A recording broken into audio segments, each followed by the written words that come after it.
भगवत कथा के लिए वाचन करना और इसी में ही संपूर्ण जीवन का लय कर देना, इससे बड़ा सौभाग्य दुनिया में और कोई नहीं हो सकता। बड़ी कृपा है श्री राघव जी की और बड़ी कृपा है हमारे महादेव की, जो ये वाणी की सेवा स्वीकार कर रहे हैं। तो इसके लिए हम काशी विश्वनाथ भगवान और उनके सब उपासक जो यहाँ पधारे उनको धन्यवाद कहते हैं कि आप लोगों के इस मंगल भाव, हमको मानस में प्रवेश महादेव ने ही कराया, जैसे गोस्वामी जी को प्रवेश महादेव ने कराया, ऐसे हमारा भी हाथ पकड़ करके महादेव ही ले जा रहे हैं भीतर इस प्रसंग में। जो भी भाव मैं यहाँ कह रहा हूं या जो भी भाव मेरे अध्ययन में आता है, सच मानिए मुझे लगता है ये भाव मेरा है ही नहीं। जिस प्रकार मानस महादेव का ही मन का भाव है जो कि गोस्वामी जी ने लिखा है, वही भाव यहां वक्ता बोल पाता है। और केवल इसी व्यासपीठ पर नहीं, कहीं भी व्यासपीठ पर श्री राघव के चरित्र को किसी व्यास के गाने की सामर्थ्य है ही नहीं।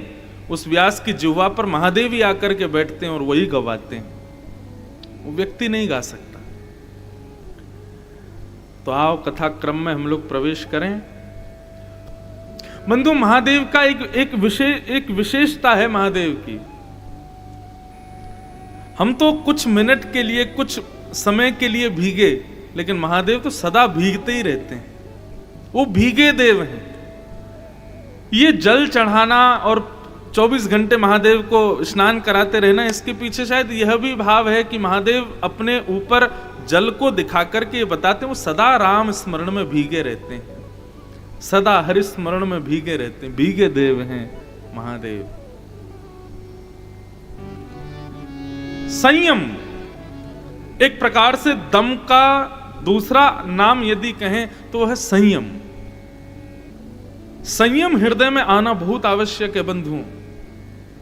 लोग ज्ञानी हो जाते हैं, लोग विद्वान बन जाते हैं, लोग धनवान बन जाते हैं, लोग बलवान बन जाते हैं, लेकिन संयमवान नहीं बन पाते। हमारे राघव, हमारे प्यारे राम जी संयमवान है, संयमित है। अपनी इंद्रियों की इच्छाओं को उन्होंने दबा रखा है। और दर्शन तो ये, अब देखो आप कहोगे कि कहां कहां दर्शन होता है राम जी के संयम का, तो राम जी का संपूर्ण जीवन ही संयमित है। राम जी का संपूर्ण जीवन ही दम से परिपूर्ण है। अपनी इच्छाओं को दबा करके ही वो राम बने हैं। कहां तक कहें, जो अपने पिता के चक्रवर्ती सम्राट के एक भौम साम्राज्य को पलट करके नहीं देखते, भरत जी के बुलाने पर भी लौट करके नहीं जाते, ऐसे राम से बड़ा कोई संयमवान होगा? लेकिन हमने कुछ प्रसंग, अब बहुत ढूंढना पड़ता है तब जाके कुछ मिलता है, तो रात्रि में प्रसंग ध्यान में आया जब शूर्पणखा श्री राघव के सामने आती है और वहां जो राम जी अपने संयमता का, और केवल राम जी नहीं, वहां लक्ष्मण जी का भी संयम देखो। और आपको पता है प्रसंग शुरू कहां से होता है? प्रसंग शुरू होता है कि राम जी लक्ष्मण जी को प्रवचन सुना रहे हैं, तब राम जी उनको कुछ सुनाते हैं। तो वहीं से हम प्रसंग को, अरण्य कांड का भाव है। राम जी बैठे हैं परन कुटी पर और सामने सन्मुख हाथ जोड़ करके लक्ष्मण जी बैठे हैं। 14 वर्ष वन में कैसे बीत गए। सत्संग का क्षण जो होता है ना बंधु, 4 घंटे आप कथा सुनो, 3 साढ़े 3 घंटे कथा सुनो, लेकिन तत्पर होकर सुनोगे तो आपको लगेगा अभी क्षण भर पहले ही तो कथा शुरू हुई थी। सत्संग जब घर कर लेता है ना हृदय में, तो फिर समय का पता नहीं चलता। 14 वर्ष बिताने में सबसे ज्यादा सहायक यदि कोई बना तो वो राम जी और लक्ष्मण जी का आपस में जो सत्संग संवाद होता है, वह, जिसकी वजह से भाइयों को पता ही नहीं चलता था कि हम घर से दूर, परिवार से दूर हैं, वन में हैं। श्री राघव प्रवचन कर रहे हैं और लक्ष्मण जी सुन रहे हैं। राम जी आसन पर विराजे हैं और लक्ष्मण जी चरणों में प्रणाम करते हैं और कहते हैं, देवताओं के संतों के, मानवों के प्रेरणा स्रोत आप साक्षात भगवान हैं। मैं आपके चरणों में प्रणाम करते हुए कुछ जानना चाहता हूं। राम जी बोले, पूछो क्या सुनना है। बोले, महाराज, माया, ज्ञान, वैराग्य और भक्ति, इन चारों के विषय में आप मुझे कुछ सुनाइए। बंधुओं, ज्ञान किसे कहते हैं? आपकी दृष्टि में ज्ञान क्या है, बताइए। यदि ज्ञान का मतलब बहुत ज्यादा नॉलेज होना है तो रावण के पास में वो था। रावण को बहुत नॉलेज थी, उसको सब पता था, बहुत बड़ा विद्वान था रावण, साधारण नहीं था। पर आपकी दृष्टि में ज्ञान है क्या, इसको पहले विशेष रूप से समझिए। ज्ञान कहते किसको हैं? आध्यात्मिक स्तर पर ज्ञान कहते हैं माया और ईश्वर को अलग अलग समझना, ये आध्यात्मिक ज्ञान है। और भौतिक ज्ञान क्या है? सत्य और असत्य का बोध होना, यह भौतिक ज्ञान है। मेरे लिए क्या सही है और क्या गलत है यह पता चल जाना, यह भौतिक ज्ञान है। तंबाकू के पैकेट पे बाहर लिखा रहता है टबैको किल्स, तंबाकू खाओगे तो मर जाओगे, लेकिन व्यक्ति फिर भी पुड़िया फाड़ता है, खा जाता है। इसका मतलब क्या है? ज्ञानी नहीं है वो। अरे जिसको तुम खा रहे हो वो खुद मना कर रहा है मुझे मत खाओ, मैं तुमको मार दूंगा, तुम्हारे प्राण ले लूंगा, लेकिन फिर भी नहीं मान रहे हैं लोग, खा जाते हैं उसको। मेरे लिए क्या उचित है, क्या गलत है, इसका बोध होना यह भौतिक ज्ञान है। और माया और परमात्मा ये दोनों अलग अलग हैं, ये आध्यात्मिक ज्ञान है। इसी को ज्ञान कहते हैं। लक्ष्मण जी पूछ रहे हैं, हे राघव, आप कृपा करके मुझको माया, ज्ञान, वैराग्य और भक्ति के बारे में बताओ। और सबसे बड़ी बात, भक्ति मुझे ऐसी बताओ जिससे आप रीझते हो, जिससे आप प्रसन्न होते हो। भक्ति भी बहुत प्रकार की होती है। कई भक्ति ऐसी होती है जो व्यक्ति केवल अपने सुख के लिए करता है। और काशी विश्वनाथ कथा थी मेरी कुछ महीनों पहले, कार्तिक का समय था। महादेव के दर्शन करने के लिए गए सुबह सुबह ब्रह्म मुहूर्त में। क्या सुंदर आरती होती है सुबह की, 2, 2:30, 3 बजे होती है रात्रि में। आरती देखी, खूब आनंद आया, खूब सुख मिला। लेकिन आरती होते ही जैसे ही प्रचंड भीड़ ने आक्रमण किया मंदिर के अंदर, मतलब मैं केवल बैठ करके उठा और मंदिर के भीतर, इतने में तो महादेव पूरे प्लास्टिक के गिलासों में ढक गए यहां तक। जिसको जहां से मिल रही है जगह वहीं से फेंक रहा है शंकर जी पे। ये ज्ञान है। यदि आपकी भक्ति में निष्ठा है, आपके पास ज्ञान है, तो मैं सत्य बताऊं, आपको जल ले जाने की भी आवश्यकता नहीं है, आपको दुग्ध ले जाने की भी आवश्यकता नहीं है। अपने मनोभाव से अभिषेक करो। शंकर जी पर नित्य जल चढ़ाना, दुग्ध चढ़ाना, पंचामृत चढ़ाना आदि आदि, ये उन लोगों के लिए जिनके पास हृदय में कोई भाव नहीं है चढ़ाने को। गोस्वामी तुलसीदास जी ने जल से अभिषेक नहीं किया, गोस्वामी तुलसीदास जी ने पंचामृत से अभिषेक नहीं किया, गोस्वामी तुलसीदास जी ने अपनी मानस से अभिषेक किया है महादेव का, और महादेव ने उसको स्वीकार किया। कभी अपने हृदय के भाव से किसी नल का निकला हुआ जल, किसी नदी का जल, किसी सुंदर कुएं का जल ले जाकर के शंकर जी पर चढ़ाओगे, शंकर जी शायद प्रसन्न ना हो, लेकिन यदि विश्वनाथ को देख करके आपके नेत्र सजल हो गए और आंखों से अश्रुबिंद गिर गया, मान लेना कि महादेव प्रकट हो गए आपके सामने।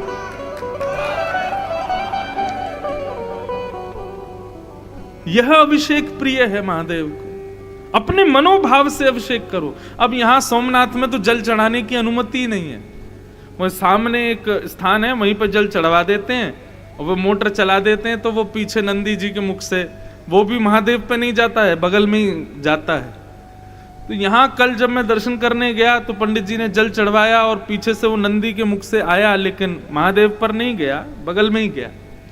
तब मन में भाव ऐसा नहीं आया कि क्यों नहीं करने देते, तब मन में भाव आया कि कि ये प्रथम ज्योतिर्लिंग है ना, तो सोमनाथ महादेव कह रहे हैं कि भैया मैं यही तो बताना चाहता हूं कि साधारण जल या शुद्ध नदियों के जल या पवित्र स्थानों के जल से अभिषेक मत करो, अपने हृदय के निर्मल भाव रूपी जल से अभिषेक करो। दूर से देख करके उस दर्शन के माध्यम से अपने भाव को अर्पित करो, वो मुझे स्वीकार है, उससे मैं प्रसन्न होता हूं। ज्ञान, माया और ईश्वर को अलग मानना, यही ज्ञान है। लक्ष्मण जी पूछ रहे हैं, राघव मुझे बताइए। तब भगवान उपदेश दे रहे हैं। राम जी बोल रहे हैं, माया क्या है? मैं और मेरा, लक्ष्मण, मैं और मेरा, तू और तेरा, यही माया है। गीता का प्रारंभ किस भाव से होता है? श्रीमद् भगवत गीता का, भगवत गीता का प्रारंभ कहो या फिर कहो महाभारत का प्रारंभ किस बात से हुआ? धर्म क्षेत्रे कुरुक्षेत्रे समवेता युयुत्सव मामका पांडवाश्चैव। यहां पर धृतराष्ट्र क्या कहता है? मामका। हे संजय, जरा बताओ तो धर्म क्षेत्र कुरुक्षेत्र में क्या हो रहा है, जरा देख के तो बताओ। पांडु के बेटे और मेरे बेटे क्या कर रहे हैं? अरे पांडु के बच्चे भी तुम्हारे ही बालक हैं, लेकिन वहां पर ये जो तेरा मेरा वाला भाव आता है, भगवान श्री राम कहते हैं यही माया है। तू है और ये सब तेरा है, मैं हूं और ये सब मेरा है, यही माया है, यही भाव माया है। स्थिति क्या होनी चाहिए? सबई भूमि गोपाल की, सब ठाकुर जी के हैं, मैं भी ठाकुर जी को। भगवान ने पहले माया का दर्शन कराया, माया किसे कहते हैं, उसके बाद वैराग्य का दर्शन कराया। लक्ष्मण, विरागी कौन है? वैराग्यवान कौन है? वैराग्यवान का लक्षण सबको छोड़ दे, वो वैरागी नहीं है। यहां पर श्री राम जी कह रहे हैं, ज्ञान मान जहां एकौ नाही, ज्ञान का मान जिसके भीतर नहीं है। और एक और बात यहां पर कही, जिसमें अभिमान केवल ज्ञान नहीं, किसी भी वस्तु का नहीं है। देख ब्रह्म समान सब माही, सबको ब्रह्म के समान जो देखता है, सर्वम खलु इदम ब्रह्म, जिसको देखता है उसमें मेरा दर्शन करता है। और कही तात सो परम विरागी, तृण सम सिद्ध तीन गुण त्यागी। अब यहां पर एक बात राम जी बड़ी अच्छी बता रहे हैं, जो सबका त्याग कर दे वो वैरागी है। लेकिन मैं अपनी कथा में इसी बात को राम जी के भाव से कहता हूं कि भाई पत्नी त्याग दी, बच्चे त्याग दिए, परिवार त्याग दिया, घर त्याग दिया, सब कुछ त्याग दिया, क्या यही वैरागी व्यक्ति का लक्षण है?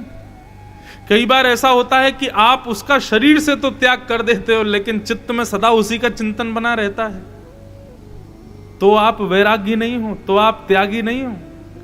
वास्तव में शरीर से भले ही संग रहो, लेकिन चित्त से, अपनी बुद्धि से उसका त्याग कर दो, ये वास्तविक वैराग्य। सती जी ने राम जी की परीक्षा ली और परीक्षा लेने पर सीता जी का रूप धारण किया। शंकर जी को यह बात अच्छी नहीं लगी और इस नाते से शंकर जी ने सती का त्याग किया। क्या सती का देह से त्याग किया शंकर जी? नहीं, मन से त्याग किया, देह से त्याग नहीं किया। वो तो जब सती को पता चला कि अब ये मेरा त्याग कर चुके हैं, अब मैं नहीं रह पाऊंगी, तो सती स्वयं चली गई सती होने के लिए। बाकी शंकर जी ने उनका देह से परित्याग नहीं किया था। देह से सबके संग रहो, लेकिन मन से उनमें आसक्त मत रहो, ये असली वैराग्य का लक्षण है। कई लोग वैरागी तो बन जाते हैं, सब कुछ छोड़ करके चले तो जाते हैं, लेकिन फिर भी चित्त से उसको निकाल नहीं पाते, ये वैराग्य थोड़े ही।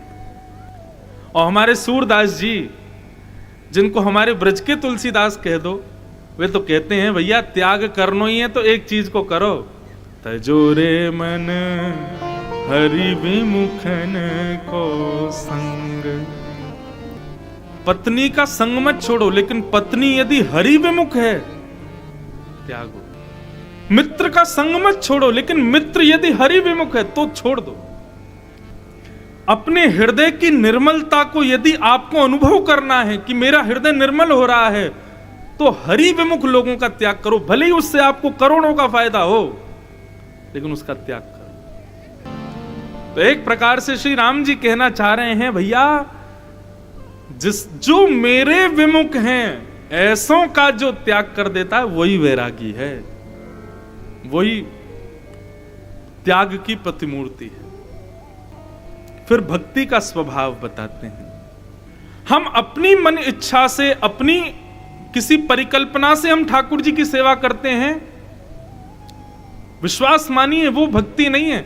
हमारी ऐसी सेवा हो जिससे श्याम सुंदर प्रसन्न हो, जिससे राघवेंद्र प्रसन्न हो, जिससे महादेव प्रसन्न हो, उसको भक्ति जानो। अब आप कहोगे महाराज जी हमको कैसे पता चले कि वो हमारी भक्ति से प्रसन्न है कि नहीं? दृष्टि में बदलाव आ जाएगा, स्वभाव में परिवर्तन आने लग जाएगा। हमारे अष्ट सखा कहते हैं कि ठाकुर जी आपकी भक्ति से प्रसन्न हैं, इस बात का प्रमाण क्या है? बोले ताको मन भक्तन की सेवा। ठाकुर जी जब किसी से प्रसन्न होते हैं तो उस व्यक्ति का भक्तों की सेवा में बड़ी रुचि बढ़ जाती है, संतों को प्रणाम करने में उसकी बड़ी रुचि हो जाती है। श्रीमद् भागवत के प्रथम स्कंद में श्री सूत जी महाराज वर्णन करते हैं, और सूत जी वहां पर कहते हैं कि भैया आपको यदि ये बात पता करनी है कि आपके द्वारा चढ़ाए गए बिल्वपत्र शंकर जी ने स्वीकार किए हैं, आपकी बद्रीनाथ केदारनाथ यात्रा से महादेव प्रसन्न हैं, द्वारिका में ध्वजा चढ़ाने से श्री द्वारिकाधीश आपसे खुश हो गए हैं, इन बात का प्रमाण यदि आपको लेना हो तो किसी सत्संग में जाकर के बैठ जाना। यदि उस सत्संग में आपका मन लगने लग जाए तो समझ जाना महादेव ने आपका बिल्वपत्र स्वीकार किया, केदारनाथ बद्रीनाथ की यात्रा हमारी सफल हो गई, द्वारिकाधीश ने हमारे द्वारा अर्पित 56 भोग ध्वजा को स्वीकार कर लिया। लेकिन इतनी सब यात्राएं तीर्थ की करने के बाद, महादेव को प्रसन्न करने के बाद, दुनिया भर की सामग्री अर्पित करने के बाद भी सत्संग में जाकर के आपको लग रहा है कि कब पूरा होगा, कब उठ करके जाएं, कब ये खत्म होगा। अब ये तो ज्ञान ही ज्ञान दे रहे हैं, कुछ चुटकुल्ला तो सुना ही नहीं रहे हैं, ये मन तो लगे ही नहीं रहा है, अरे का ये बगल वाला क्या कर रहा है, इधर वाला क्या कर रहा है। इस तरीके से कथा में जाकर के मन विचलित होने लग जाए तो माफ कीजिए, आपने चाहे 1000 बिल्वपत्र चढ़ाए हों, चाहे आपने चारों धाम 10 बार किए हों, चाहे आपने खूब ध्वजाएं चढ़ाई हों, खूब 56 भोग चढ़ाए हों, लेकिन भगवान के सुंदर कथा में आपकी रति नहीं हो रही है तो ये बात कंफर्म है कि आपकी भक्ति से ठाकुर जी प्रसन्न नहीं है। लक्ष्मण, तुम मेरे साथ रहते हो, वन में मेरे साथ विचरण कर रहे हो, दिन भर मेरा दर्शन करते हो, उसके बाद भी तुम्हारे हृदय में इच्छा होती है कि मुझे आप कुछ सद्ज्ञान दीजिए। ये इस बात का प्रमाण है कि मैं तुमसे प्रसन्न हूं। सत्संग सुनने की इच्छा मेरी प्राप्ति के बाद भी हो। भगवान कह रहे हैं अनुपम एवं सुखकारी मूल की भक्ति तब प्रकट होती है जब कोई सिद्ध और अनुकूल संत प्राप्त होते हैं, कोई गुरु प्राप्त होता है। लक्ष्मण, भक्ति का बीज हमारे हृदय में कोई अनुकूल महात्मा ही आकर के बोता है। इसलिए लक्ष्मण, मेरी भक्ति को पाना चाहते हैं तो संत जनों के, कथा वक्ताओं के, विप्र ब्राह्मणों के, वैष्णवों के चरणों में आश्रय लो। वे कृपा करेंगे तभी मेरी भक्ति प्राप्त होगी। संत का आप कह रहे हैं कि संत का संग करो, लेकिन संत बाह्य भेष से तो पता नहीं चलता आजकल की ये संत है कि नहीं है। तिलक तो कोई भी लगा, हमारे वृंदावन में तो महाराज पूछो ही मत, अभी ऐसी भीड़ पहुंची है दुनिया भर की, और सब मुंह पर गालों पर राधे राधे लिखवा लेते हैं और खूब बढ़िया तिलक फोटा लगा के सुंदर और धोती पजामा पहन के घूमते हैं, और उनको देख के लगता है भाई यही वैष्णव होंगे। क्या करें, कैसे पहचाने कि ये संग करने योग्य व्यक्ति है कि नहीं? सीधी बात, संत का मतलब कोई विरक्ति, कोई जटा वाला ये संत नहीं होता। 5 गुण जिसमें हो, यदि वो व्यक्ति पैंट भी पहनता है तो वो संत है। और वो 5 गुण कौन कौन से भगवान कपिल समझाते हैं। भगवान कपिल कहते हैं, मां पहला लक्षण तितिक्षु, वही धैर्यवान। जिसमें ये 5 लक्षण दिखें उसका संग करो। पहला तितिक्षु, धैर्यवान। दूसरा लक्षण कारुणिका, करुणा हो हृदय में, दया हो, तितिक्षुता हो, दया हो। सुहृदः सर्वदेही नाम, सभी देहधारियों का सुहृद मतलब अच्छा सोचने वाला हो। केवल मैं और मेरे बच्चे खुश रहें, मैं और मेरा परिवार प्रसन्न रहे, पड़ोसी के ऊपर चाहे पहाड़ गिर जाए इससे कोई मतलब नहीं है मुझको, इस प्रकार के भाव वाला नहीं, सबका हित सोचने वाला। अजात शत्रवः, किसी से शत्रुता ना रखता हो।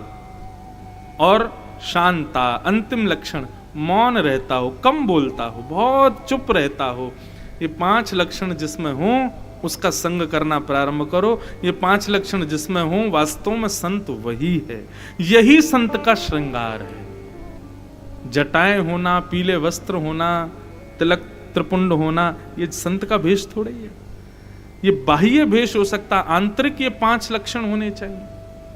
आप कहो महाराज जी अगर ये 5 किसी में ना दिखें तो अपने अंदर लाओ, तो अपने भीतर लाओ इन 5 को।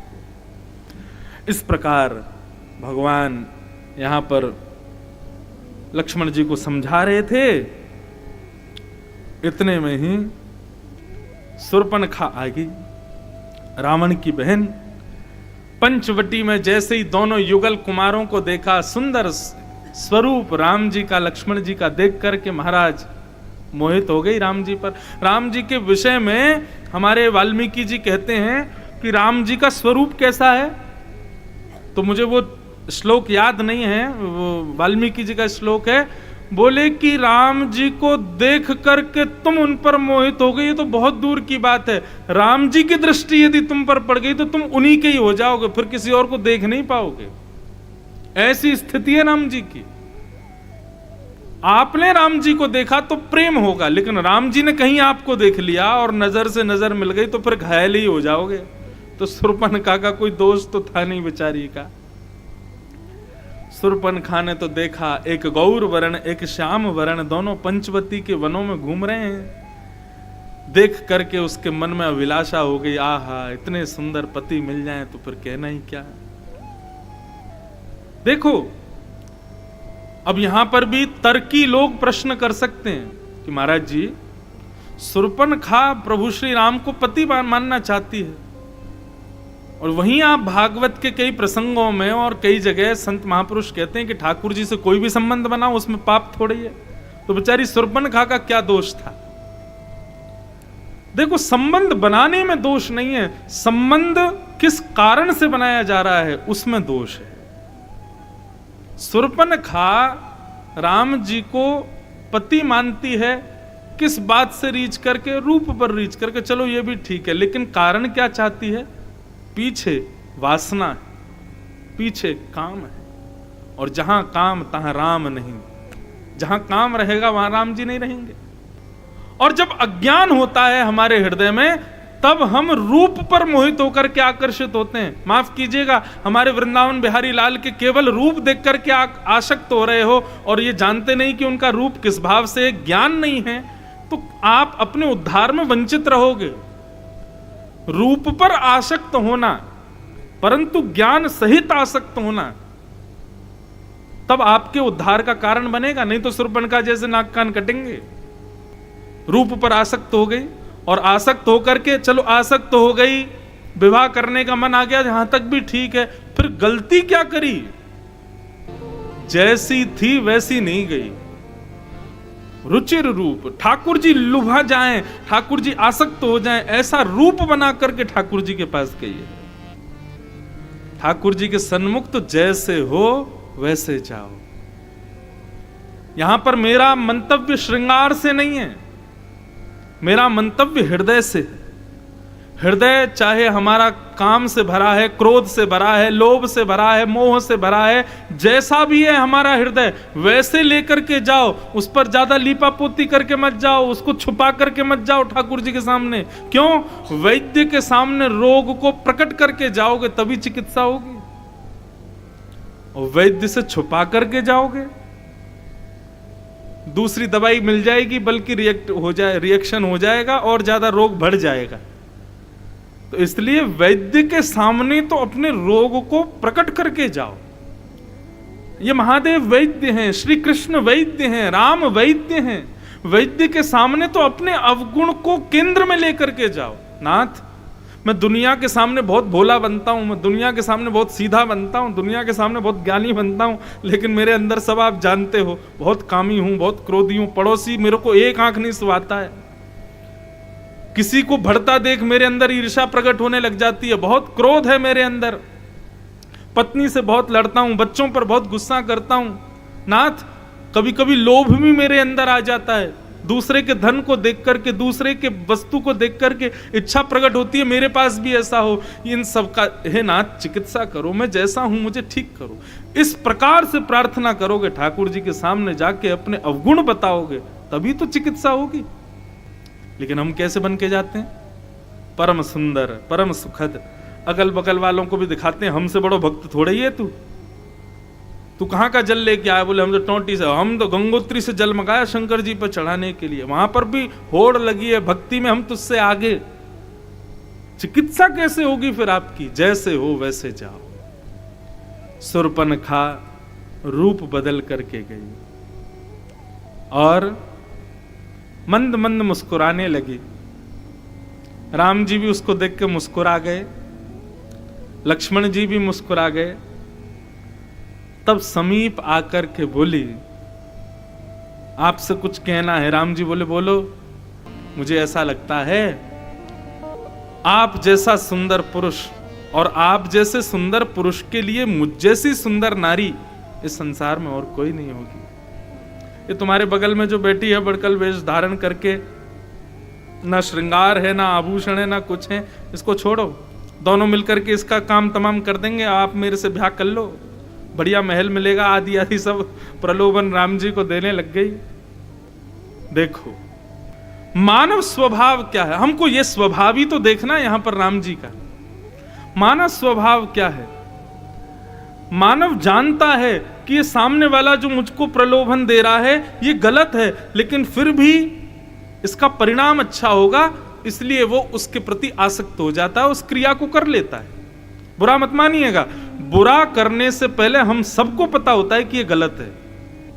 ऐसा नहीं हो सकता कि गलती करते समय हमको ना पता हो कि ये गलत है, लेकिन फिर भी लोग गलती करते हैं। क्यों?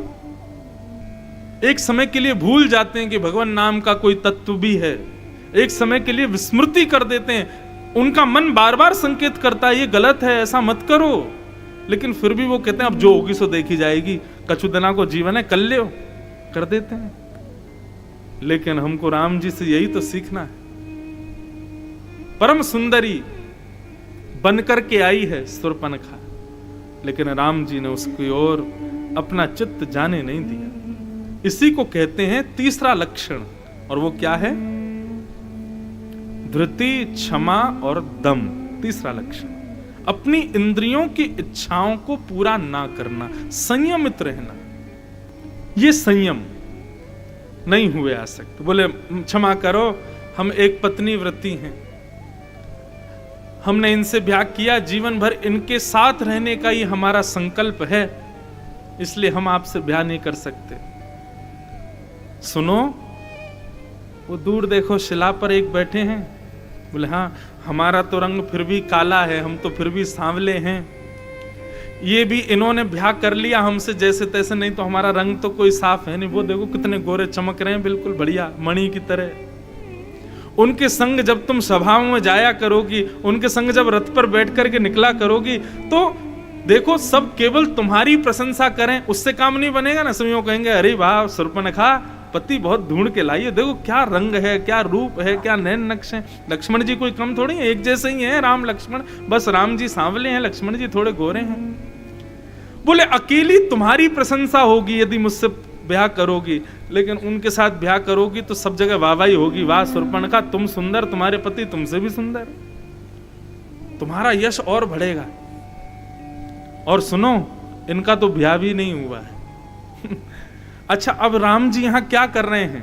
ये परीक्षा ले रहे हैं राम जी। देखें तो सही, और सबको दिखा भी रहे हैं, देखो भाई हमारे आश्रय में, ज्ञान के आश्रय में रहने वाले उस सेवक को भी देखो, वह भी अपनी इंद्रियों पर विजय प्राप्त कर चुका है। यह बात शूर्पणखा कहती है कि मेरे लिए पुरुष पूरे विश्व में ढूंढने से भी नहीं मिलेगा, मेरे समान ढूंढने पर भी मेरे लिए कोई पुरुष नहीं मिला, इसीलिए मैं अभी तक कुंवारी हूं। आपको देख करके मुझे लगता है कि आप ही सर्वस्व। राम जी बोले वहां जाओ, वहां प्रयास करके देखो। शूर्पणखा लक्ष्मण जी के पास गई। लक्ष्मण जी बोले कहिए। बोले ब्याह करना है आपके साथ। बोले हमारे साथ ब्याह करना है? बोले हाँ, आपके भैया थोड़े सांवले हैं, उनके साथ रथ में बैठूंगी तो मेरी शोभा नहीं बनेगी, सभाओं में जाऊंगी तो मेरी शोभा नहीं बनेगी, इसलिए मैंने उनको, और उनका ब्याह भी हो चुका है, दिन भर उससे लड़ाई होती रहेगी बगल में जो बैठी है। अब मैं इतना कलेश नहीं चाहती, स्वच्छंद जीवन चाहती हूँ। आप बढ़िया हो, अकेले हो, गोरे भी हो, सुंदर भी हो, आपके संग रथ में भी बैठूंगी, सब जगह शोभा बनेगी, आप और मैं प्रेम से रहेंगे, जीवन यापन करेंगे, आप मुझसे ब्याह कर लो। लक्ष्मण जी के पास जाकर के जब कहने लगी कि आप ही मुझसे ब्याह करो, तब लक्ष्मण जी बोले हरि देवी, हमारे रूप पर तो आप मोहित हो गई हो, हमारे गौर वर्ण पर तो आप आसक्त हो ही गई हो, लेकिन देवी मेरी स्थिति तो सुन लो, बहुत बुरी स्थिति है मेरी। शूर्पणखा बोली क्या स्थिति है? बोले मैं उनके सदैव अधीन रहता हूं, पराधीन रहता हूं, दास हूं मैं। वो राजा हैं कौशलपुर अयोध्या के, और सेवक का अभी तुमने स्वरूप देखा नहीं है। तुम्हारे बड़े बड़े ख्वाब हैं कि रथ पर बैठ करके चलोगी, तुम्हारे बड़े बड़े ख्वाब हैं कि तुम सभा में मेरे संग जाओगी, लेकिन भाई रथ पर और सभा में तो शोभा राजा की होती है, राजा वे हैं, मैं तो उनका दास हूं। तुम सोचो कितना बुरा लगेगा। आगे आगे तो सांवले से वो चलेंगे, उनके बगल में जो पत्नी बैठी वो भी सज धज के चलेगी, और मैं और तुम पीछे चमड़ डुराते चलेंगे। इसमें शोभा लग रही है तुमको? रात्रि में जब वे सोया करेंगे, मैं और तुम दोनों पंखा झरा करेंगे, तुमको शोभा लग रही है इसमें? वे जब भोजन करने बैठेंगे तो उनको जल पिलाना पड़ेगा, उनके लिए रोटियां बनानी पड़ेंगी, तुम्हारे कोमल कोमल हाथ छिल जाएंगे देवी। और कभी कभी तो दासों को कपड़े भी धोने पड़ते हैं। ये सीता जी जिनको देखकर के तुमको लग रहा है कि वो तुमसे कम सुंदर हैं, इनके वस्त्र तुमको ही धोने पड़ेंगे। क्यों? क्योंकि तुम मुझसे ब्याह करोगी और मैं उनका दास हूं। राजा से ब्याह करने में शोभा। और सुनो, एक पत्नी है तो क्या हुआ, राजा तो बहुपत्नी रख सकते हैं, उन्हीं के पास जाओ। शूर्पणखा लौट करके राम जी के पास आ गई। राम जी के सामने आकर के कहने लगी देखो वो छोटे वाले तो दास हैं, और उनके संग में मैं दासी तो बनना नहीं चाहती। अरे चाहे ठीक है, अपने लिए पति ढूंढ रही हूं, ब्याह करना चाहती हूं, लेकिन दासी बनने के लिए थोड़ी ब्याह कर रही हूं। मुझे तो स्वामी नहीं बनना है, आप ही ब्याह करोगे मेरे से। तो राम जी ने फिर कोई और उल्हाने दे दिए उसको, और उल्हाने देकर के कह दिया, बोले कि ये जो बैठी है ना बगल में, इनके घर वाले, इनके पिताजी आदि बड़े बलवान हैं, उनको पता चल जाएगा कि हमने तुमसे ब्याह कर लिया है तो जीवन भर के लिए तुम्हारे जीवन में संकट डाल देंगे। और रही बात देवी, ये हमारी बड़ी पत्नी बनेंगी, तुम छोटी पत्नी रहोगी, यहां पर भी प्रायोरिटी तो तुमको कम ही मिलेगी। चलो आज तो तुम ब्याह करना चाहती हो, कल को संतान होंगी तो अयोध्या के राज सिंहासन पर बड़ी पत्नी के ही बच्चे बैठेंगे। तुम दासी नहीं बनोगी तो तुम्हारे बच्चे इनके बच्चों के दास बन जाएंगे। क्या तुमको अच्छा लगेगा तुम्हारे पुत्र इनके पुत्रों के दास बने? पूतना बोली बहुत आगे की सोच रहे हो आप, लेकिन बात सही है, मैं क्यों चाहूंगी मेरे पुत्र किसी के बच्चों के दास बने? बोले वो तो बनना ही पड़ेगा क्योंकि बड़ी पत्नी ये है। सुनो, वो छोटे वाले हैं, उनका ब्याह हुआ नहीं। और सुनो, हम एक काम करेंगे, हमारे पिताजी जो हैं वो चक्रवर्ती सम्राट हैं, पूरी पृथ्वी के राजा हैं। यदि वे राजी हो गए और तुम्हारा उनसे ब्याह हो गया तो हम वचन देते हैं, हम एक राज्य तुम्ही को दे देंगे। इनको दास बनने जरूर, हमारे 2 दास और बैठे हैं, शत्रुघ्न और भरत, हम इनको दूसरा राज्य दे, तुम वापस उन्हीं के पास जाओ। अब की बार शूर्पणखा जैसे ही लक्ष्मण जी के पास आई, लक्ष्मण जी राम जी को पढ़ा दिया फिर से, बोले अब तुम संभालो, क्या कर सकते हो। लेकिन लक्ष्मण जी अज्ञान को टिकने नहीं दे सकते। जैसे ही लक्ष्मण जी के पास आई, अब रोष करके बोली या तुम मुझसे ब्याह करो, नहीं तो तुम दोनों को खा जाऊंगी मैं, राक्षसी हूं मैं, अपना रूप दिखाने लगी। और लक्ष्मण जी के सन्मुख जैसे ही उसने अपना रूप दिखाया, आहा, तब लक्ष्मण जी ने नाक कान दोनों काट दिए, उसके तुरंत सींग निकाल करके उसकी नाक और कान को काट दिया। मानो तुलसीदास जी कहते हैं कि दोनों भाइयों ने रावण को ललकारा हो युद्ध के लिए। अब वाल्मीकि जी में एक बात सुंदर आती है, शूर्पणखा की नाक काटी, नाक काटने के बाद में फिर कान काटे, तो जब नाक काटी तो ये कान कटवाने खड़ी क्यों थी वहां पर? नाक कटी थी तभी भग जाती या थोड़ी दूर हो जाती। ये नाक कान दोनों कटवाने में कम से कम नहीं तो 2-3 मिनट तो लगे होंगे, तो ये नाक कटवाने के बाद कान कटवाने खड़ी क्यों थी? लक्ष्मण जी ने कुशा निकाल करके नाक काटी तो भग जाती वहां से। इतनी फुर्ती से तो नहीं काटी होगी कि नाक भी कट गई और फिर कान भी कटवाने खड़ी थी, लो इनको भी काट दो। तो इतना सुंदर वर्णन करते हैं कि बोले लक्ष्मण जी के पास में एक नुकीली कुशा थी, लक्ष्मण जी ने उसको मुकुट की भांति गोल घुमाया, जैसे मुकुट पहनाते हैं, और गोल घुमा करके जितनी देर राम जी से चर्चा चल रही थी लक्ष्मण जी यही कर रहे थे। बोले आ जा तुझे बताता हूं मैं, तो ब्याह करूंगा, अभी बहुत सुंदरी बन के आई है। और उसको मुकुट के भांति गोल कर रहे थे लक्ष्मण जी। लक्ष्मण जी हाथ में बनाते जा रहे थे, जैसे शूर्पणखा आई बोले तुमसे ब्याह करूंगी नहीं तो खा जाऊंगी दोनों को। इतने में ही लक्ष्मण जी ने वो मुकुट जैसा बना करके उसके सर में होकर के नीचे पहनाया, तो नाक और कान दोनों एक संग कट गए उसके। ऐसा वर्णन वाल्मीकि जी में किया जाता है। नाक कान विहीन हो गई शूर्पणखा, खरदूषण के पास गई, जाकर के शिकायत करने लगी। खरदूषण को भी राम लक्ष्मण ने युद्ध के साथ में मार दिया, हजारों की तादाद में सेना लेके आए, उनका भी वध कर दिया। तो शूर्पणखा के इस प्रसंग से हमने क्या सीखा कि श्री राम जी अपनी इंद्रियों के प्रति कितने दमशील हैं। सीता जी से विवाह के पश्चात वर्णन आता है, राम जी ने अपने से बड़ी उम्र की स्त्री को मातृभाव में देखा और अपने से छोटी स्त्री को बहन के भाव में देखा। सीता जी के अलावा और किसी के भी प्रति प्रियसी का भाव प्रकट उत्पन्न होने नहीं दिया। केवल पत्नी पतिव्रत का धारण करे, संयमित रहे, यही बात क्यों श्रेष्ठ है? पति को भी पत्नी वृत्ति होना चाहिए, और ये पत्नी वृत्ति होना, पतिव्रता होना, यही संयम है इंद्रियों का। बंधुओं, इन इंद्रियों का स्वामी मन है। हम कई बार ऐसा होता है कि मुख से कुछ गलत खा नहीं रहे, कान से कुछ गलत सुन नहीं रहे, लेकिन मन ही मन इच्छाएं प्रकट हो रही हैं। वह भी एक प्रकार से हमारे व्रत को तोड़ रहा है, हमारे संयम को तोड़ रहा है। कई लोग एकादशी का व्रत करते हैं या कई लोग सोमवार का व्रत करते हैं, परंतु सोमवार का व्रत है और उनके सामने कोई घर का दूसरा व्यक्ति रोटी खाता है तो उसको कहते हैं, ए सुन, अपनी थाली लेके दूर जा, मेरे सामने मत खा। क्यों? तेरे को रोटी खाते देख मेरी इच्छा हो जाएगी। विश्वास मानिए, किसी को खाते देख आपकी इच्छा जैसी प्रकट होती है ना, आपका व्रत उसी समय टूट जाता है। इतना संयम इंद्रियों पर होना चाहिए कि व्रत के समय 56 भोग सामने रख दिए जाएं, लेकिन आपकी जीव ललचावे ना उसके प्रति।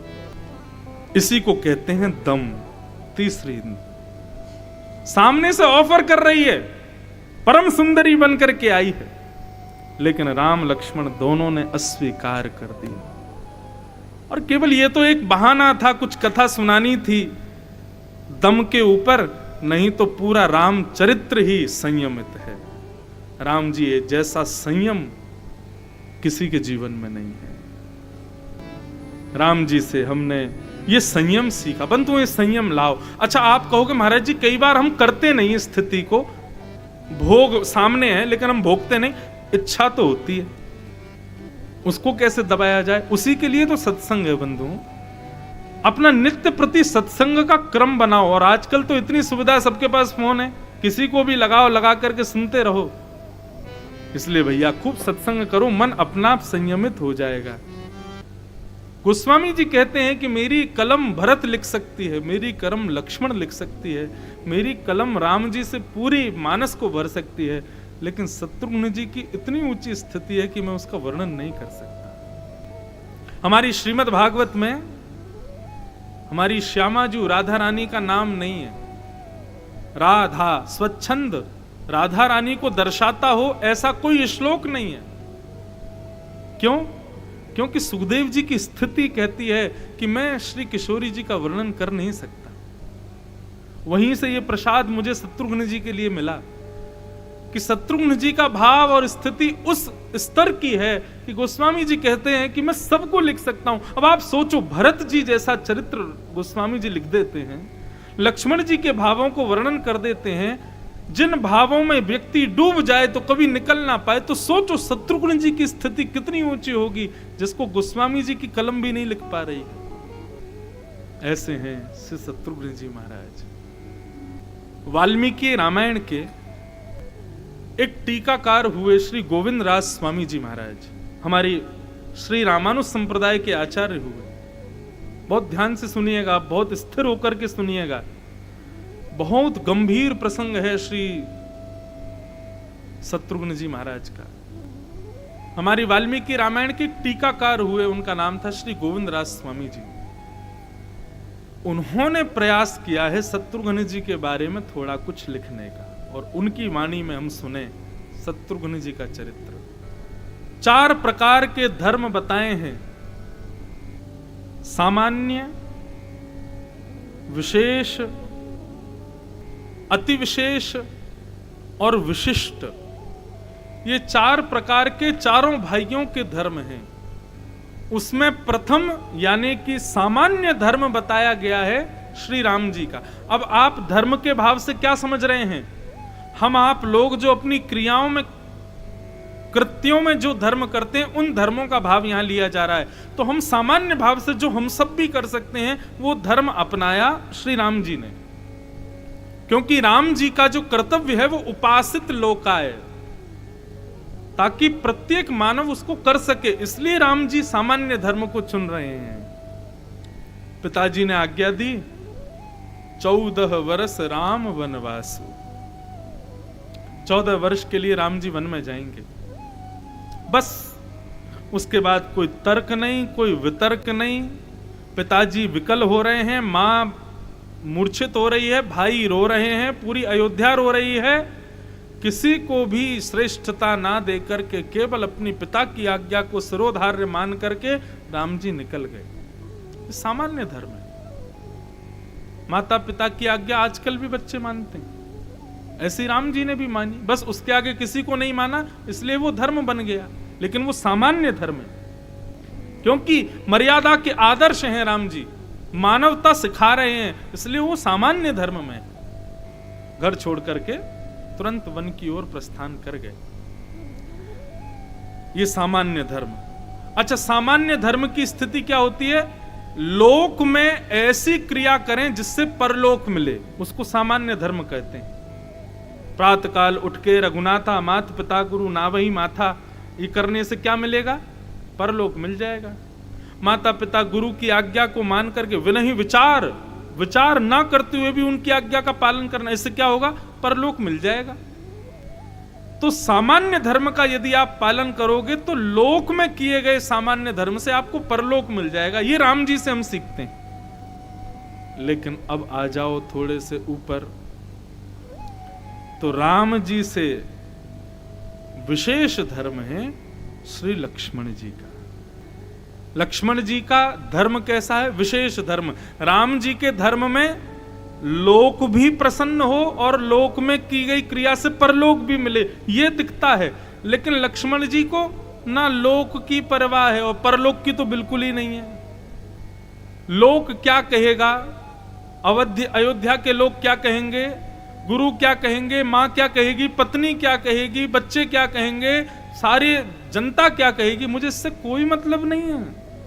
क्या करने से परलोक मिलेगा, क्या करने से नरक जाना पड़ेगा, मुझे इससे कोई चिंता नहीं है। नाथ, मेरे सर्वस्व आपके चरणारविंद हैं, मैं इनके बिना नहीं रह सकता, बस इससे आगे मैं कुछ नहीं जानता। और यदि आपकी फिर भी जिद है कि लक्ष्मण तुम रहो, तो ठीक है, आप निकल के दिखाइए मेरे कक्ष से बाहर। आप पग बाहर रखोगे, मेरे प्राण आपके साथ जाएंगे। तो लक्ष्मण जी का धर्म विशेष है। यहां लोक और परलोक दोनों की इच्छा खत्म हो जाती है, ऐसा लक्ष्मण जी का धर्म है। लक्ष्मण जी के धर्म में लक्ष्मण जी स्पष्ट कर देते हैं कि लक्ष्मण एक देह का नाम है, प्राण तो उसके राम है। राम गए तो देह अकेला क्या करेगा। ये लक्ष्मण जी का धर्म विशेष। और उसके बाद आते हैं विशेषतर, जिनके बारे में हम कल विस्तार से सुनेंगे, लेकिन आज थोड़ा सा स्पर्श मात्र कर लूं। श्री भरत जी महाराज, इनका धर्म कैसा है? विशेषतर। राम जी सामान्य, लक्ष्मण जी विशेष और भरत जी विशेषतर।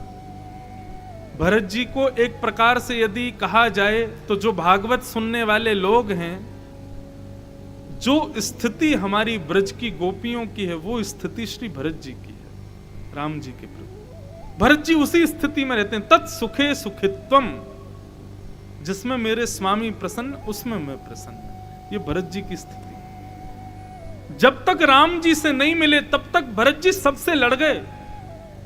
कैकेयी माता का परित्याग कर दिया। सभा में बैठे हुए सेनापति आदि सबको भरत जी ने खूब सुनाया। अरे कहां तक कहें, कल के प्रसंग में आएगा, गुरु वशिष्ठ जिनके आगे कोई नहीं बोल सकता। आज भरत जी कहते हैं आपकी बुद्धि कहीं चली गई है गुरुदेव, कैसी बात कर रहे हो आप कि मैं बैठ जाऊं इस राजगद्दी पर। वो भरत जी महाराज सबको देख करके आज सबको सुना रहे हैं। जब चित्रकूट जाने का प्रसंग आया, तैयारी होने लगी, भैया चित्रकूट चलेंगे, राम जी को मना करके लाएंगे। भरत जी से सब सहमत हो गए। भरत जी आप बिल्कुल ठीक कह रहे हो, आप जो चाह रहे हो वही होना चाहिए, राम जी वापस आएंगे। क्योंकि आज्ञा देने वाले महाराज दशरथ अब शरीर से नहीं है, आप राजा हैं, राम जी की अनुपस्थिति में आप चाहें तो आज्ञा कर सकते हैं कि राम जी वापस चलिए।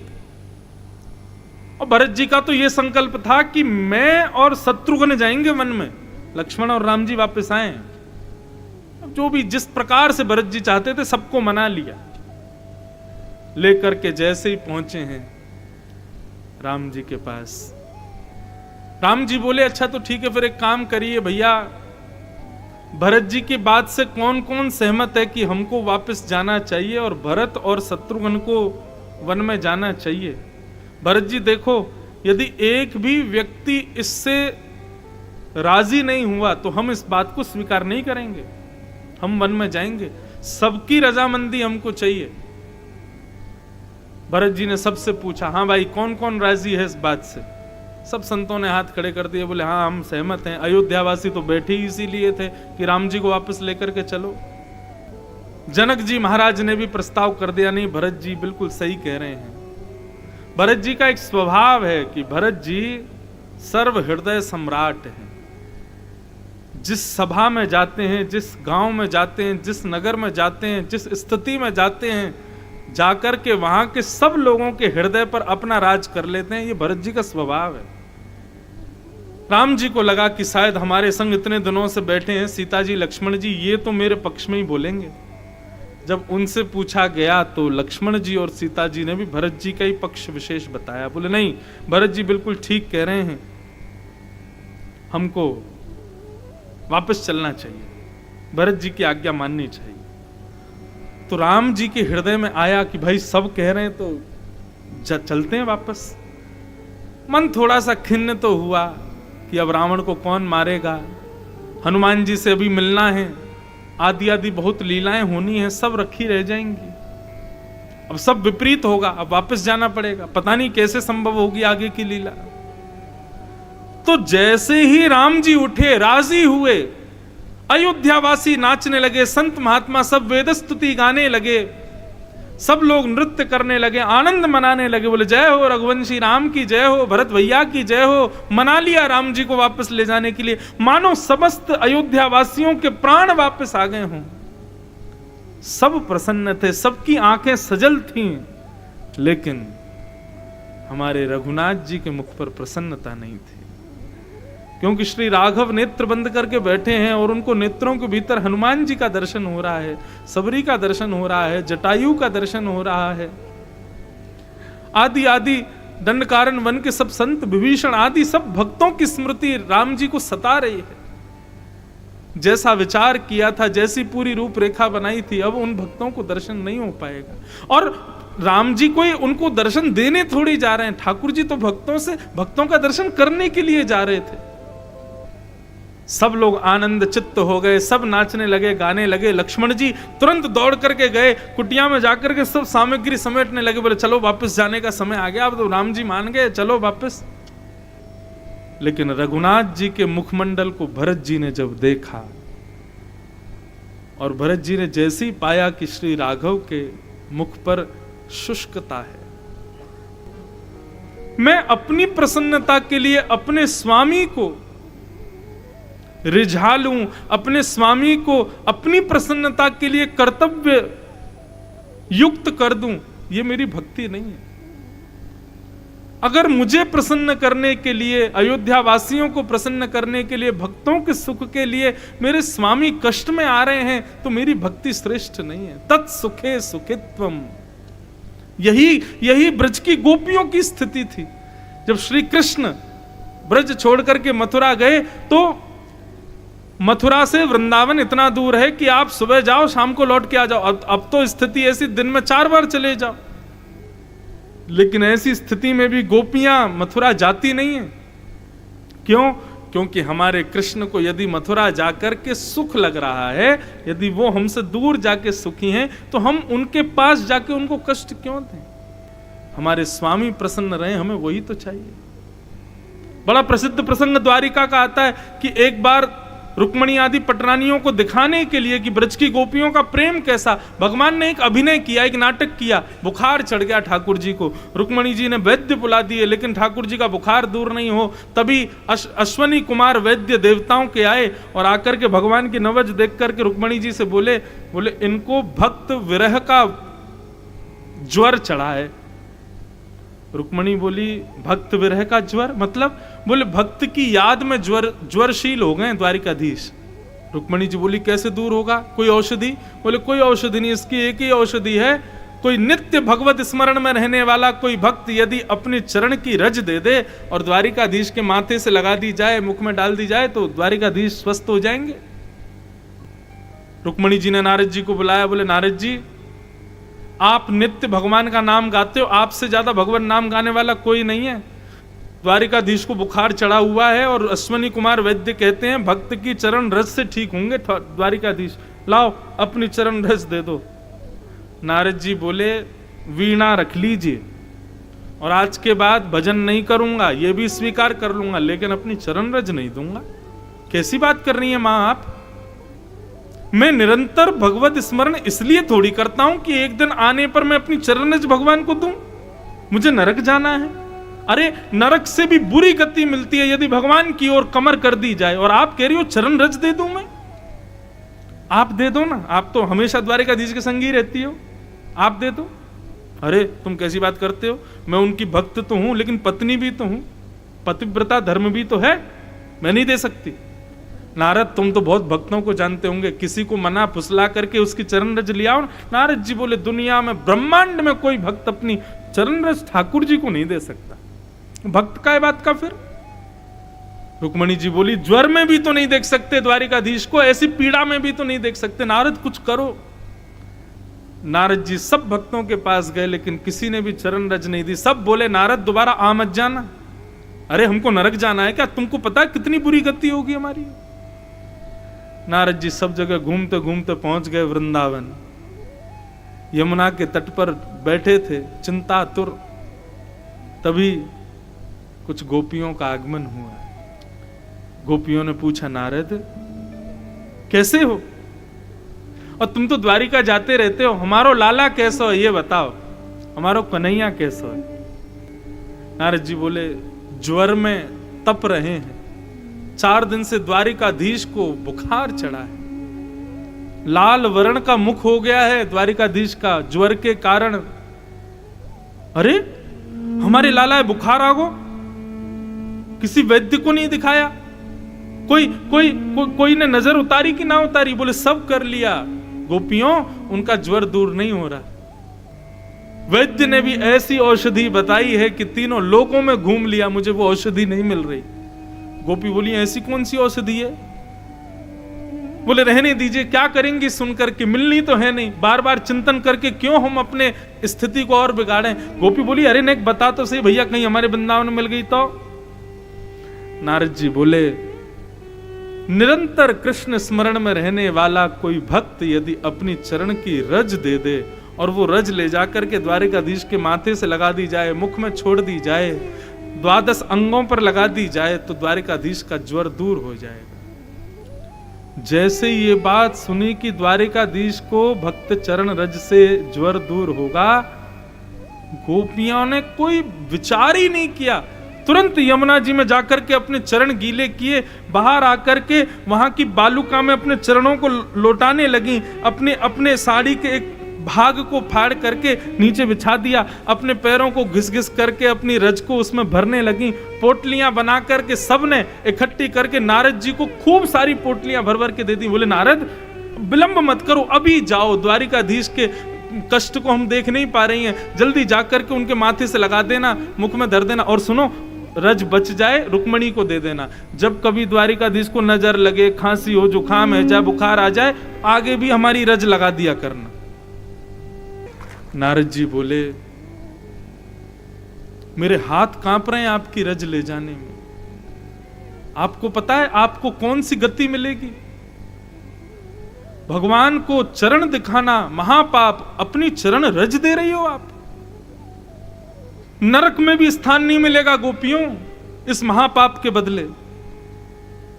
गोपियां मुस्कुराने लगी और नारद से कहने लगी हमें 100 बार भी नरक जाना पड़े, नरक से भी बुरी स्थिति हो, हम सह लेंगे, लेकिन अपने द्वारिकाधीश को कष्ट में नहीं देख सकते, हम उनको कष्ट नहीं सह सकती, हम भले ही कितने भी कष्ट में रह लें।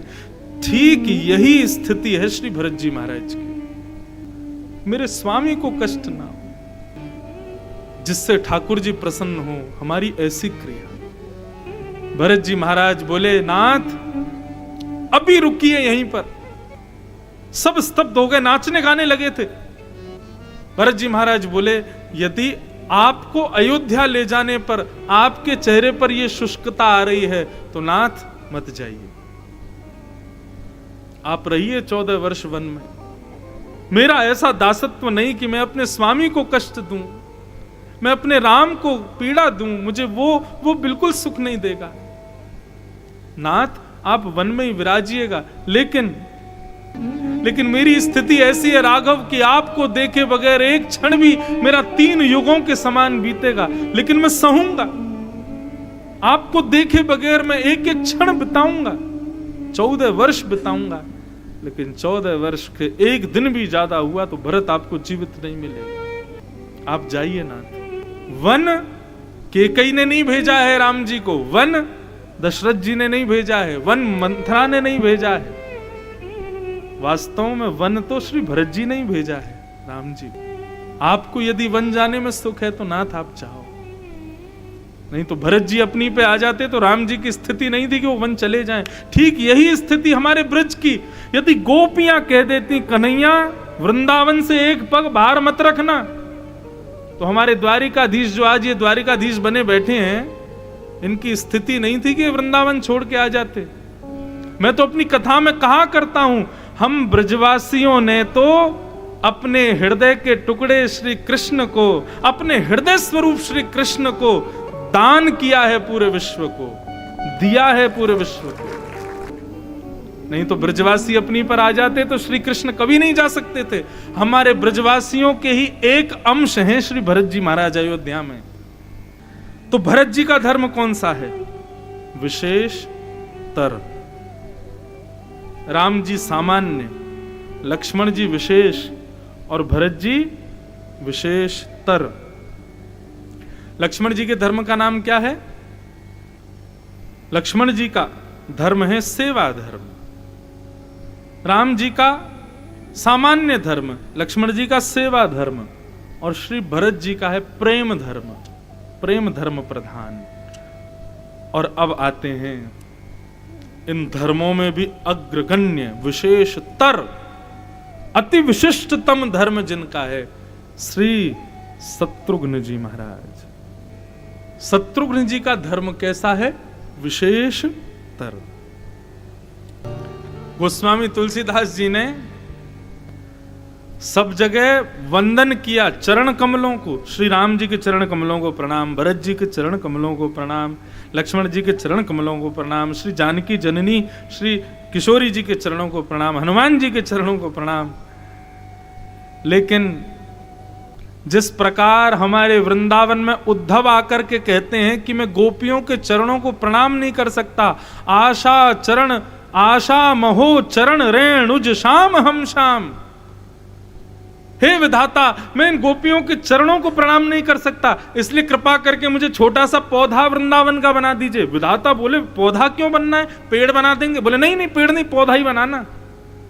विधाता बोले क्यों उद्धव, पौधा क्यों बनना है? बोले क्योंकि मैं इन गोपियों के चरणों को छूने लायक अपने आप को नहीं समझता, इसलिए आप मुझे पौधा बनाना, ताकि जब जब हवा चले तो ये गोपियां जब चल के जाएं तो इनके चरणों से छुपी हुई रज उड़ करके सदा मेरे को संलिप्त करती रहे, ऐसी कृपा करके मुझे पौधा बना देना। ये उद्धव जी की स्थिति हमारे वृंदावन में। वही स्थिति की उपमा श्री शत्रुघ्न जी के लिए है। बोले सबके चरणों को प्रणाम कर सकता हूं मैं, लेकिन शत्रुघ्न जी को प्रणाम करने की हमारी स्थिति नहीं है। सबको वंदन, सबको प्रणाम, लेकिन शत्रुघ्न जी के लिए कहते हैं जाके सुमिरण, केवल उनका स्मरण कर लीजिए, वो स्मरण के ही योग्य हैं, प्रणाम करने की हमारी स्थिति है ही नहीं है। रामायण का अदृश्य पात्र शत्रुघ्न। क्यों? शत्रुघ्न जी का एक गुण बताएं। राम जी ने रावण मारा, लक्ष्मण जी ने मेघनाथ मारा, खरदूषण मारे दोनों ने मिलकर के, बड़े बड़े राक्षसों को मारा, शूर्पणखा के नाक कान काट दिए। अयोध्या के बाहर जितने राक्षस थे सबको राम और लक्ष्मण ने मारा, लेकिन अयोध्या के भीतर के शत्रु को केवल और केवल शत्रुघ्न जी ने मारा। और वो कौन थी? मंथरा। मंथरा को शत्रुघ्न जी ने मारा। इस बात को किस प्रकार से गोविंदराज स्वामी जी कहते हैं अपनी टीका में? वे कह रहे हैं भैया बाह्य शत्रु जो हैं हमारे, वो कौन है? वासनाएं, सांसारिक पदार्थ जिनको उपभोग करके हम अपने आप को दूषित करते हैं। अविद्या, अस्मिता, राग, द्वेष, अभिनिवेश, अहंता, ये सब हमारे बाह्य शत्रु हैं। और बाह्य शत्रुओं को तो कई बार हमारा बाह्य भक्त भेष भी नष्ट कर देगा, लेकिन बाह्य शत्रुओं को हावी करने वाला जो भीतर का शत्रु है मन, उसको केवल और केवल शत्रुघ्न जी ही मार सकते हैं। ये बाह्य शत्रु एक्टिवेट कब हुए थे रामायण में? यदि मंथरा कभी मन ही नहीं बनाती तो राम जी कभी वन नहीं जाते। रावण राम युद्ध हुआ, सीता जी का हरण हुआ, खरदूषण के साथ युद्ध हुआ, आदि आदि जो भी कुछ हुआ, इन सब की नींव तो मंथरा नहीं रखी थी। सारी चीजों को दूषित तो मंथरा नहीं किया था, उस पर प्रहार केवल शत्रुघ्न जी ने किया और किसी ने नहीं किया। अयोध्या के भीतर के राक्षस को शत्रुघ्न जी ने मारा। यदि शत्रुघ्न जी पहले होते और शत्रुघ्न जी अपनी नानी घर नहीं गए होते तो राम वन गमन कभी नहीं होता। क्यों? शत्रुघ्न जी को जैसे ही पता चलता कि मंथरा का इस प्रकार से कोई भाव बन रहा है, शत्रुघ्न तभी जाके नष्ट कर देते उसको, ताकि सुमिरण, जिनके सुमिरण मात्र से शत्रु मर जाते हैं, वो प्रत्यक्ष आ जाएं तो शत्रुओं की स्थिति क्या होगी? ऐसे हैं श्री शत्रुघ्न जी महाराज। उनको केवल स्मरण करने को, और कई जगह तो शास्त्रों में कहते हैं कि जाके सुमिरण तेरे पुनाशा नाम शत्रुघ्न वेद प्रकाशा। ऐसा ये चौपाई का गान करके यदि बिल्लपत्र शंकर जी पर चढ़ा दिया जाए तो आपका शत्रु जहां कहीं भी होगा वहीं नष्ट हो जाएगा। अब शत्रु नष्ट नहीं होगा, उसके हृदय में आपके प्रति जो शत्रुता है वो नष्ट हो जाएगी, वो भी मित्र हो जाएगा। ऐसे श्री शत्रुघ्न जी महाराज। तो प्रसंग बंधुओं कुछ इस प्रकार है। शत्रुघ्न जी की भक्ति कैसी? कौशल्या मैया अपने कक्ष में सोई हैं और तभी कौशल्या जी को ऐसा अनुभव होता है कि ऊपर के जिस कक्ष में कौशल्या जी सोई हैं वहां ऊपर की मंजिल पर कुछ आवाज हो रही है। कौशल्या जी उठ करके तुरंत ऊपर गईं और ऊपर जाकर के देखा तो एक विकल अवस्था में एक स्त्री वहां पर लेटी हुई है, और वो स्त्री कोई और नहीं थी, शत्रुघ्न जी की पत्नी है, श्रुतकीर्ति।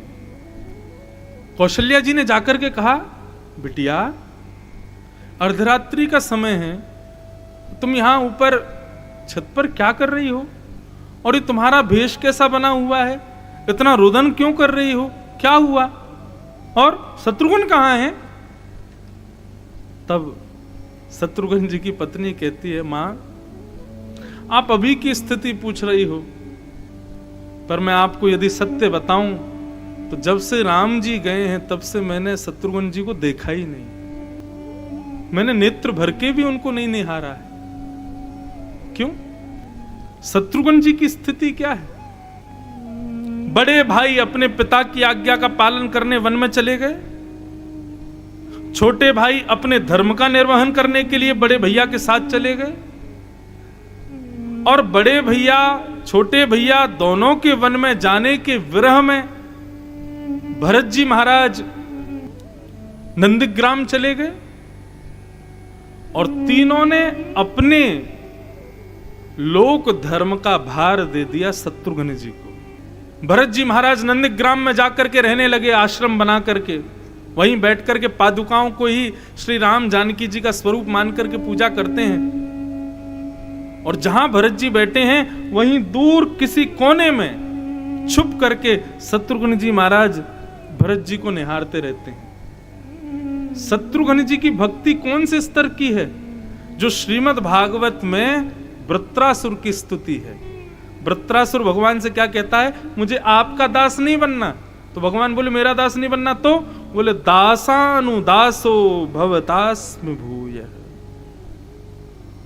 आपके चरणों के जो दास हैं, उन दासों के चरणों के जो दास हैं, उनका मुझे दास बना दो। राम चरण अनुरागी हैं श्री भरत जी महाराज, और उन भरत जी के चरणों के अनुरागी हैं श्री शत्रुघ्न जी महाराज। जैसे लक्ष्मण नहीं रह सकते राम के बिना, वैसे शत्रुघ्न जी नहीं रह सकते भरत जी के बिना। लेकिन लक्ष्मण की स्थिति ऐसी है कि लक्ष्मण ने हट किया कि मैं आपके बगैर नहीं रहूंगा, आपके संग जाऊंगा, तो राम जी कुछ बोल नहीं सके। लेकिन शत्रुघ्न जी ने जब ये प्रयास किया, भरत जी से जाके बोले, भैया मैं भी आपके साथ नंदीग्राम में रह लूं? भरत जी ने कहा, यदि तुमने ये हट किया तो मैं अपने प्राणों का परित्याग कर दूंगा। शत्रुघ्न जी महाराज रोने लगे, मेरा क्या दोष है भैया, मैं तो केवल आपको देखकर ही मैं जीता हूं, आपको देखने में ही मेरा सब कुछ है। क्यों?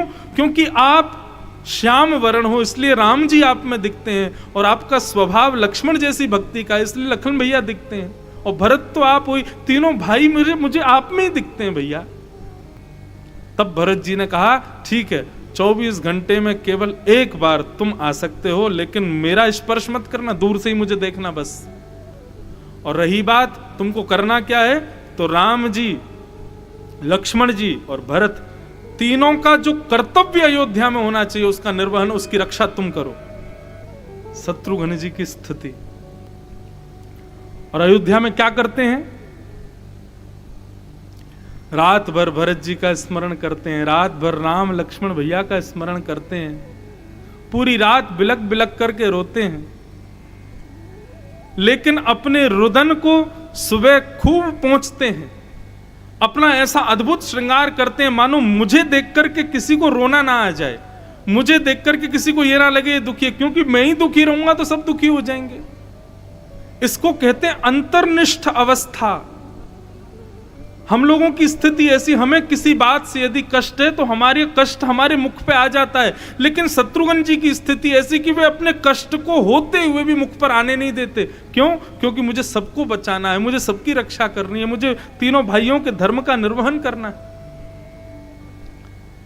शत्रुघ्न जी अपने कक्ष से बाहर निकलते हैं तो मुस्कुराते हुए निकल के आते हैं, सबको दिखाते हैं कि मैं बड़ा प्रसन्न हूं।